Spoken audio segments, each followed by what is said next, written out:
All right, what it do, YouTube? This your boy Action, and we got legendary Murfreesboro artist in the building. Y'all know him, T Reezy. What's happening, pimp? Action, what's happening, dog? Man, ain't too much to it. Hey, what you been up to, bro?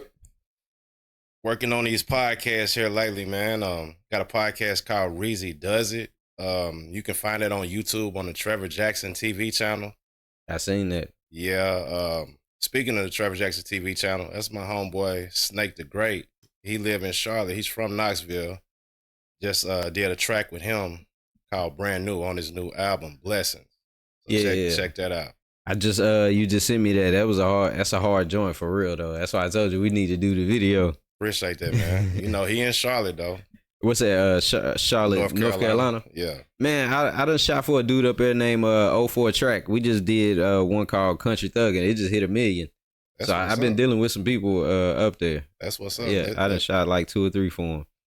But starting from the beginning, man, when did you get into doing music? I would say, or like what age?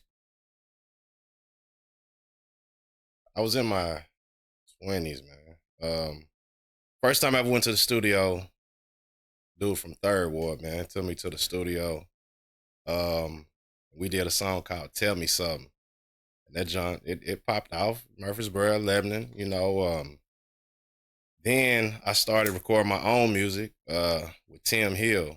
And Tim put me in the Hillside clique. I was gonna get into that. We're gonna say that for a minute. But like you said you was in your 20s when you started doing music? Yeah, I was in my 20s, man, early 20s, man.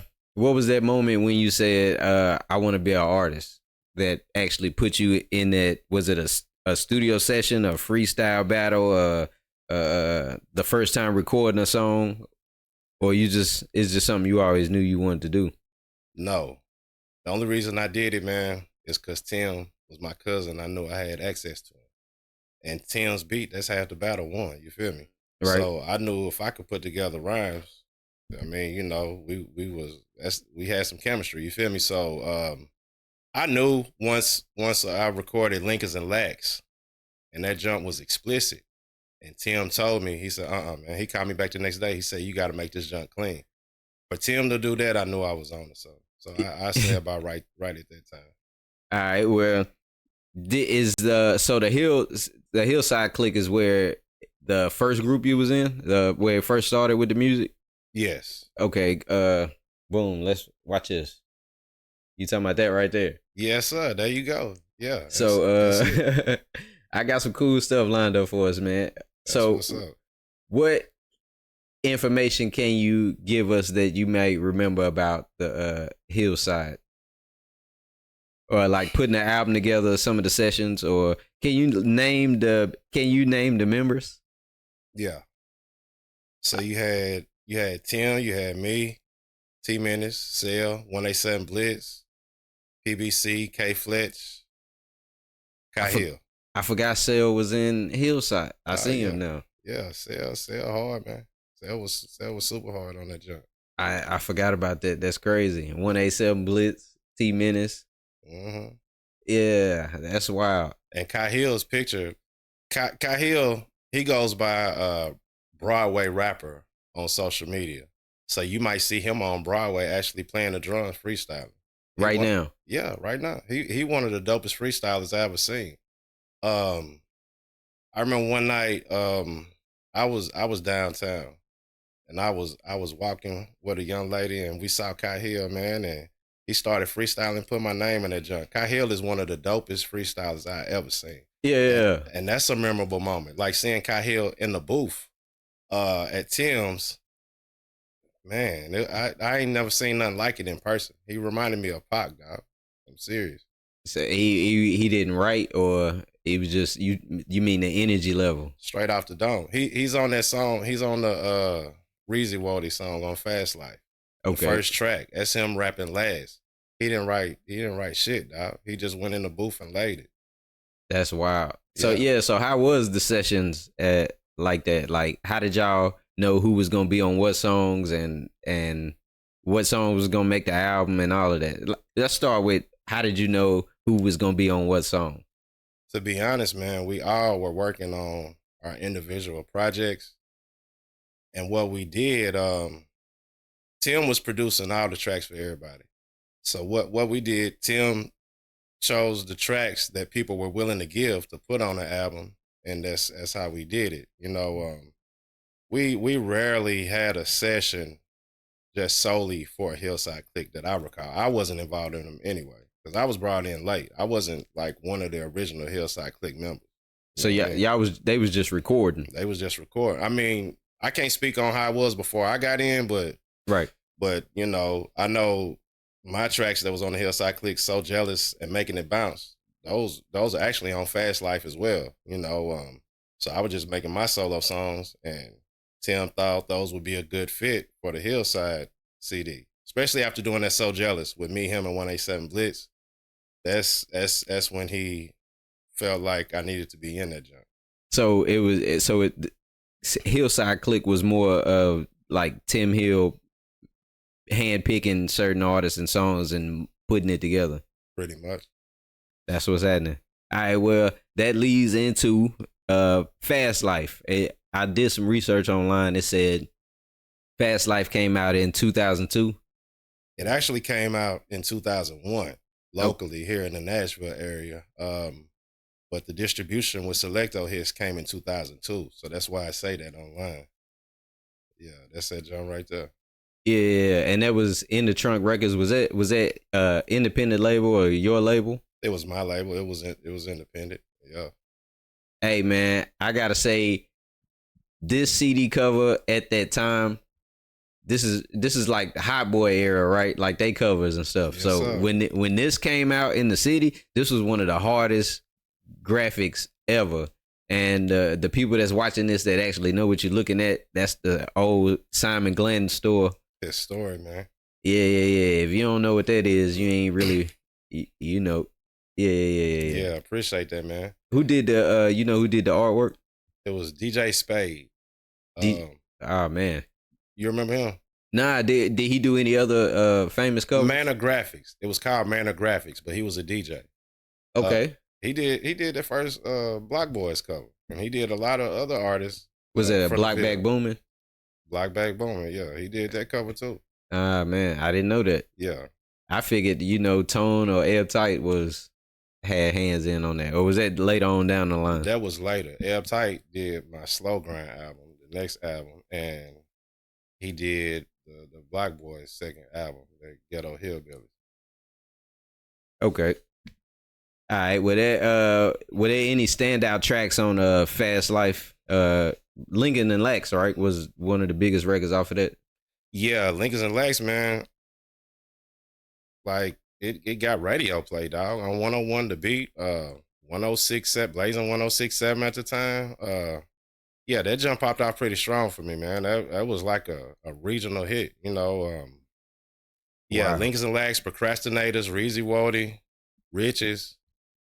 Those are some of my favorite tracks on that jump. So with that said, what would you say are the markets that showed the record more love, or was it mostly down south? And if it was, like what areas? It was mostly down south. Of course here, Jackson, Tennessee, Mississippi, Huntsville, Alabama. Right. Other parts of Alabama as well. Georgia, parts of Florida. South Carolina. Yeah, that jump popped out pretty strong for me. Okay, well that brings us to, I guess it would be 2004, right? In the Trunk mixtape. Yeah, that came out right before the Slow Grind CD. That was actually put out to promote the Slow Grind CD. Okay, so hold on, we'll go back. I got that mixed up then. So No. I didn't mean to say Slow Grind mixtape. Slow Grind was an official album. Okay, but that was a mixtape that was put out before Slow Grind came out to promote Slow Grind. Got you. Were there any standout tracks or anything you wanted to say about the Slow Grind mixtape? Man, it was a lot. In the Trunk mixtape. Well, we wrapped up a lot of instrumentals. That's what the thing was at the time. Promotional use. Yeah, promotional use. Not Tim. Cell, T Menace. They were on some banging tracks on there. I can't remember the names on Cool Daddy Fresh was on one of them joints too. I had a track with Cell and Cool Daddy Fresh on there. Wow. Yeah, that was a hard ass mixtape, man. People still ask me for that today. And that was 2004? 2004, yeah. Yeah. I looked some of this up online. You can actually still purchase some of these online. Yeah, you can purchase all them joints online. All right, so that brings us to Slow Grind. Yeah. So you saying this is the mixtape that came out before that, In the Trunk mixtape, was to actually promote Slow Grind, the album. Right. So you had the In the Trunk mixtape. It came out maybe 2 or 3 weeks before the album was released through Selecto Hits. So which one came out through Selecto Hits? Fast Life and Slow Grind. So you had you had a distribution deal. Yeah. Independent. Independent, yeah. We used to, me and Floyd, my homeboy Floyd, he used to help me out a lot promoting my music. You know what I mean? We were going to Jackson, Tennessee. I know I shouldn't say this, but we was paying for radio play, dog. You feel me? So we was doing that, and while we was doing that, he was like, "Man, let's go on down to Memphis. It's just an hour away, and talk to Selecto Hits about this distribution." And we went, and it worked. You know, so yeah. So I did not know that. That's crazy, because that was a big deal at that point to have a Selecto Hits, anything associated with Selecto Hits. That was a huge deal, man. Because for those that don't know, would you remember any of the artists that was also had with Selecto Hits at any point in time? Yeah, all them Memphis artists, 3-6, Player Fly, Juicy J put out a solo album on Selecto Hits. DJ Paul, Jelly Roll was on Selecto Hits at one time too, wasn't it? I would say so. Yeah, I think so. I would say so. That's crazy. That's a big that's a big deal. I did not know that. Yeah, man. R.I.P. to Wes Phillips, man. He's the one that actually gave me the distribution. He's the one that made it happen for me. And unfortunately, he passed away in the last year or two, man. So I want to say rest in peace to Wes Phillips, man. That's what's up. That's what's up. All right. In your time of putting music out, can you name any award shows that you have been to, and have you ever been nominated for any of the awards? Slow Grind was nominated for Album of the Year in 2005. And what was that, SEA? The SEA Awards. Okay, that's a big deal to be in the Album of the Year category. But I'm gonna tell you this: that Boosie and Webby Gangsta Music was in the same category. Ah, man. So I knew, hell, that's an uphill battle right there. You feel me? Hey, but at the same time, it was an honor to be mentioned. Yeah. And be in the same category. That's a big deal. Like right. You said, an independent artist. Yeah. Yeah, so who ended up winning that one? They won that one? Boosie and Webby. Yeah, that's what's up. Yeah. Any other award shows that you may have just attended that you've been to? That was another award show in the Ville, man. I can't think of the name of that jump. Matter of fact, I think you was nominated for some stuff at that one. The Hip Hop in the Ville Awards? Yeah, I think it was. Or the NEMA Awards? Yeah, it was at the NEMA Awards is the gold mic right there. Nah, it wasn't that, but I think it was what was it, Hip Hop? What'd you say? Hip Hop in the Ville Awards. Yeah, that's what it was. Yep. Yeah. I actually got 2 of those. That's for Performer of the Year and Video of the Year. Okay. Yeah. That's dope, man. And also, Slow Grind was mentioned in the Source magazine under Independence Day. Yeah. So that's what I'm saying. At that point in time, you had like it was like some major deal stuff going on, but you was actually independent doing it on your own. Yeah, it was some big things popping, man. You know, but doing it by myself. I was the CEO. I was the main rapper on the label. You feel me? So like, it could be challenging at times, but it was worth it, man. Yeah. Did you ever get any offers for any deals or any majors that probably wanted to partner with you? Or was you just like, I'm gonna grind it out solo? You know what, man? I was on that. I'm gonna grind it out solo. I'm gonna tell you this: not Selecto, Street Flavor. You remember Street Yeah, Flavor yeah, out of yeah, Nashville? yeah. Yeah. That's who the Jelly Roll was with also. Yeah. Yeah, I know you talking about. She was on Sunny. Yeah. Sunny Paradise. So Yeah. look, I opened up for Haystack at a big show. It was all kind of folks there. We was backstage. I was backstage blowing with Bun B, Big Gip. You feel me? But Yeah. I remember Dale Babb approached me, and he offered me to be a part of Street Flavor. I turned it down, man, because I just, I knew my vision and I knew what I wanted to do, and I wanted to do it independent. You know what I mean? No, I appreciate the offer. You know what I mean? Yeah. But that's sometimes I think back, like, should I have did that? You feel me? But I mean, it is what it is. And also, there was this one artist, man. He was here from Baton Rouge. It was a white dude, and on Street Flavor. No, he was from Baton Rouge, but he was plugged in with Pete. Okay. So like, I remember we were headed to Baton Rouge to meet P, man. But by the time we got to Master P. Yep. Okay. Because he said P liked the song, the Lincolns and Llacs. So this might have been before the Fast Life album even came out. Because I just had the Lincolns and Llacs single. It had it had Lincolns and Llacs, Riches, and If You a Killer on there. Yeah. And something happened when we got to Memphis, man, and it didn't, and we ended up not even going. You feel me? Yeah. We didn't even make it all the way to Baton Rouge, man. But hey, it might have been a blessing in disguise. You never know, man. It might have been, yeah. But once again, to know that P was on you was on P radar. Yeah, that's huge, man. Yeah. What year was that? Like around what time was that? This is probably 2001. So No Limit was still No Limit at that point. They was still. I think so. I don't know what year. They was still No Limit, but Cash Money had really taken over by that time. Right. Yeah.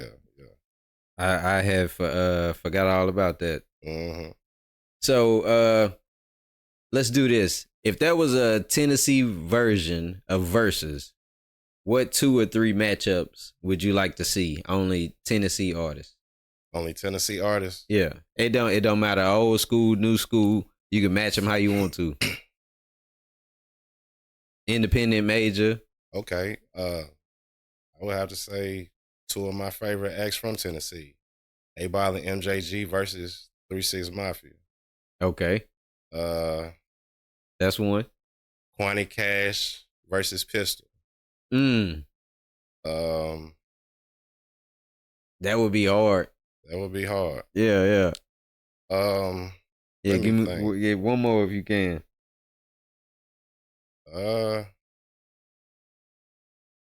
You know what, man? Maybe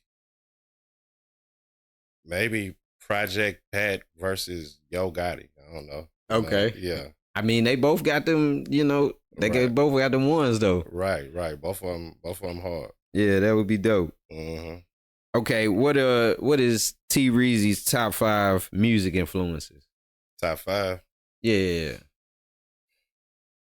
Tupac, Pimp C, Andre 3000, Too Short, and Eazy-E. Okay. Now, some of those fit together. The one that stood out to me was Andre 3000. Why do you feel like Andre 3000 was a musical influence? I wouldn't say that he influenced me like lyrically. Right. But he's one of the coldest lyricists. But I really wasn't focusing on lyricism like that. I just wanted to put out some dope music, you feel me? But I just really respect his music and his flow and his versatility. Right. Yeah. All right. Yeah, he was very, very influential for the South period, man. Outkast really kicked the dough in. You had groups like 2 Live Crew, Ghetto Boys, Ball and G, UGK before that, but they never got the national, worldwide stardom like Outkast. That is true. That is true. Nah, I mean that was a good influence too. If you had to choose from the group, I usually hear Andre a lot. Yeah. All right, let's get into this right here. The movie Loyalty and Respect. Loyalty and Respect, Quanti Cash. Now this came out, it says on the internet it came out the year 2005. That's probably about right. It was 05 or 06, but I mean I guess it is 05. But yeah, man, that was a big deal for me. Quanti, he one of the most respected, if not the most respected artists from the Ville. And for him to put a Murfreesboro nigga in the movie, I felt like that was love. That was huge, man. You feel me? So that was a good look for me. It's the first scene of the movie. I know everybody done seen it by now, so I'm not giving it away. I got set up by a chick, man, and Quanti came in. Quanti J1 and another dude, they came in and robbed us and murked me on the first scene. That was huge. That was huge for me though at the time. What was it like working with Quanti Cash? Quanti was super cool, man. I already knew Quanti from doing the track Ghetto that's on the Slow Grind album with him. And also my homeboy Snake the Great put me and Quanti on a song called I'm a Hustle. So I already had a relationship with Quanti anyway before the movie. So yeah, Quanti Cash was on Slow Grind album also? Yeah, he was on the Slow Grind let's album. go back to that. Like what all features did you have on the you said Slow Grind? Slow Grind, yeah. Okay, well let's go back to Fast Life. Did you have any features on Fast Life? I had Cahill, T Menace. You know, T Menace was on Lincolns and Llacs, man. Right. I wrote that junk. To be honest, I wrote that off of a song by Prime Suspect, a No Limit group, off a song called Old Lady, Quarter Key. And anyway, yeah, T Menace, man, when I wrote the hook, I could just hear T Menace's voice going back and forth with me on the hook. So I had to have him on that junk. So T Menace was on there, Cell, Lil Roach, Killer, Cluster, Cahill, which is a Broadway rapper now.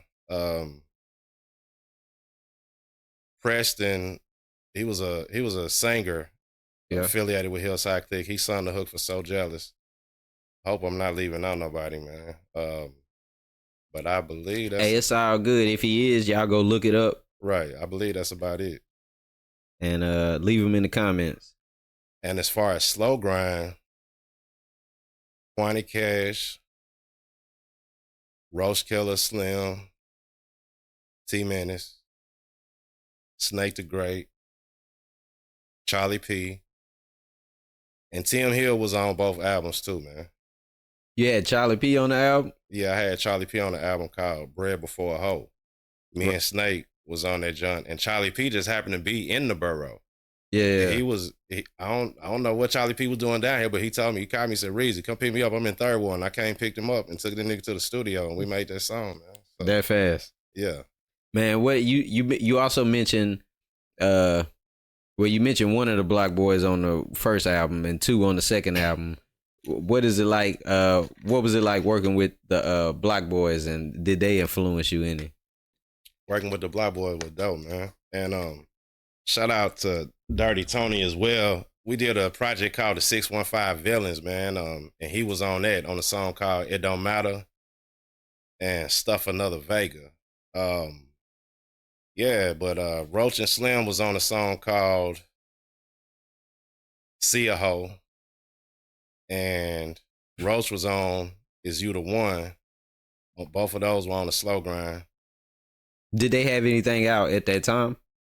Yeah. Black Back Boomer was already out, man. But yeah, I mean, the Black Boys, they were influential to me. Because they was dope, man. For the city. You feel me? Yeah. I'm proud to say that they from my city, dog. You feel me? Exactly. And like how they was putting it down. Nah, you for real. So yeah, man. And I think Roach Killer probably the dopest from the city. Yeah, I agree with that. Yeah. I agree with it. I done tried to ask him to do a versus. You know what I'm saying? I told him I already knew he got it hands down. It would just be a cool experience to even do it. Yeah. Roach is dope, man. Yeah. All right. Reezy Does It podcast. Yeah, man. Let's talk about it. What made you want to get into doing a podcast? I just think that's the new thing. You feel me? I did the rap so long, and it seems like it's, the hip hop culture is trending towards podcast a lot, and I wanted to be a part of that. You feel me? And my homeboy Snake the Great, Trevor Jackson, he does his podcast, right? Yeah, called the Trevor Jackson podcast, and me and him was talking. And he was like, man, he said, you should do one. He said, he called me Wody from that song Reezy Wody. He said, you should do one, Whoa. He said, shit, I'll help you put that shit out. And, here we are.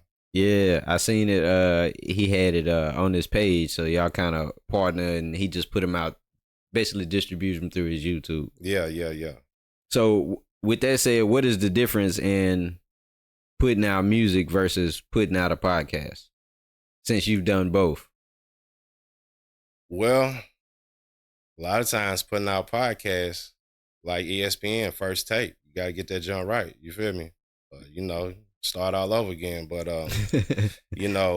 like music, you can mess up and the engineer can stop it and start it back and all that. But podcast, man, it's really one take. You know what I mean? You got to get it all right and be satisfied with the finished product from beginning to end. And like we were just talking about off camera when I was saying, it's since we both did music and now we both into doing a sort of kind of podcasting, you see the difference in doing a 30-minute podcast or an hour podcast versus putting together 30 minutes worth of music or an hour album worth of music. Right. It usually take months on end, sometimes years, to get that 30 minutes or that hour. Yeah, sometimes it can. Podcasting, you cut some stuff on, get your thoughts out, and good to go. Yeah. I also want to say, speaking of the Reezy Does It podcast, shout out to my homegirl Lily, my homeboy Floyd, and my homeboy Phil. They also assist me doing the episodes of certain podcasts, man. So shout out to them. Yes, sir. So is there any new music or any new stuff that you want to promote that the people need to go look up and know about? The latest track that I released was Where You At, Girl, featuring Prince Ski. You did the artwork for that. Yeah. You did a phenomenal job, by the way, man. I appreciate you. Much obliged. Appreciate it. Yeah, man, no problem. And Prince Ski was on that joint, and Prince Ski gave me a damn good verse. And that's, it's available on all platforms. And the last project I was on was Snake the Great album, the song Brand New off his new album Blessings, available everywhere. And like I said, he did just send me that joint is hard. Y'all need to go look that up. What's his name again? Snake the Great. Snake the Great, Brand New. Yeah. Go to YouTube right now as soon as you get done watching this. Look up Snake the Great, Brand New, featuring T Reezy. Is it just you on there, or you guys another person? Nah, it's me, Snake the Great, and Jackboi. Jackboi, another hard artist, man, from Knoxville. He stay in the 615 now, but Jackboi been putting it down for a minute, with they label Cold Blooded Records. So shout out Jackboi. All right. So where do the people need to look you up, follow you? What do they need to subscribe to? Give us all the rundown. My Instagram is official T Reezy, TEEREEZY. Twitter, Reezy Does It. 615. I believe I ain't on Twitter that often. Yeah. And I got the Reezy Does It Facebook group on Facebook. So if you support your boy, subscribe. To that, subscribe to the Instagram and everything else. You feel me? Make sure to go look up the podcast also and all of the new music from my boy T Reezy. Yeah. Man, I appreciate you coming through doing this for me, man. Man, I appreciate you, Action, man. Thanks for having me, bro. Nah, for real, this hard, fam. So yes, sir.